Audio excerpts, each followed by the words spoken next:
I invite you to connect with the voices of the Bible as we explore one of the most intimate conversations Jesus ever had with his disciples, the image of the vine and the branches in John chapter 15. The setting matters. This is the night before Jesus dies.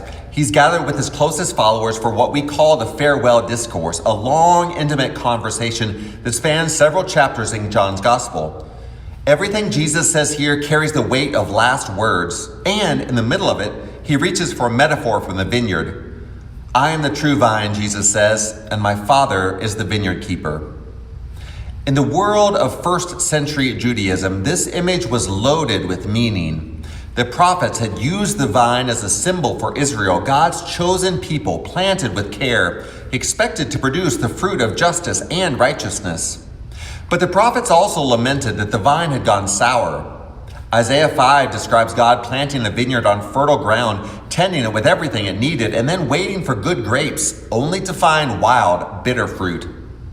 Jesus steps into that ancient story and makes a bold claim. I am the true vine, the one that will actually produce what God has always intended. The source of life isn't a nation, a temple, or a set of rules. The source is a person, and the question for every branch is whether it remains connected. Then comes the part that might make us uncomfortable. He removes any of my branches that don't produce fruit, and he trims any branch that produces fruit so that it will produce even more fruit. Two kinds of cutting, two very different purposes. The first is removal, cutting away what's dead. Dead branches don't just fail to produce fruit, they divert energy. They take up space where new growth could emerge. A vineyard keeper who leaves dead wood on the vine is neglecting the whole plant. Removal isn't cruelty, it's care. But the second kind of cutting is harder to understand. The branches that are producing fruit, the living, active, fruitful branches, those get cut back too. Any gardener knows why.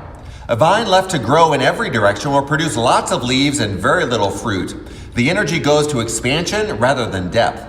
Pruning concentrates the vine's resources. It forces growth inward and upward instead of outward and thin.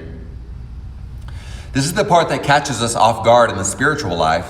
The season when something good gets scaled back. The moment a relationship or role that was working gets simplified, not because it failed, but because the vineyard keeper sees capacity for more. Pruning what's alive hurts more than removing what's dead because it doesn't make obvious sense. You were producing. Why cut it back? Because the keeper sees what the branch can't. More fruit is possible, but only if some of the current growth gets trimmed. And then Jesus lands on the word that holds the whole passage together, remain.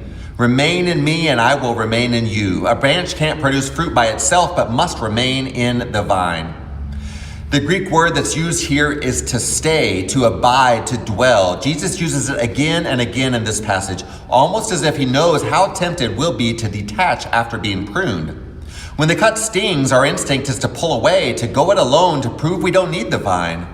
But Jesus is clear. Apart from me, you can't do anything. This isn't a threat. It's an observation about how vines work. A branch disconnected from its source doesn't gradually decline, it withers. Not as punishment, but as natural consequence. The life, the nutrients, the capacity to produce fruit, all of it flows from the vine. Remaining doesn't require heroic effort. It requires staying. Staying in the practices that connect you to God. Staying in the community that holds you accountable and holds you up. Staying in prayer even when it feels dry. The healing, the new growth, the fruit, all of that comes from the vine.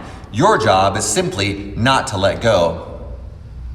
The passage ends with a purpose statement that reframes everything. My Father is glorified when you produce much fruit. In this way proves that you are my disciples. The fruit isn't for our resume. It's not proof of our effort or our worthiness. It's evidence of connection, the kind that makes people say something real is growing in that person's life. And it points back to the vine and the keeper, not to the branch. This is the final week of our Tending the Soul series. We've checked the roots. We've learned to notice the growth. Now comes the invitation to release, to let go of what's dead, to trust the pruning of what's alive, and to remain connected to the vine that produces in us what we could never produce on our own.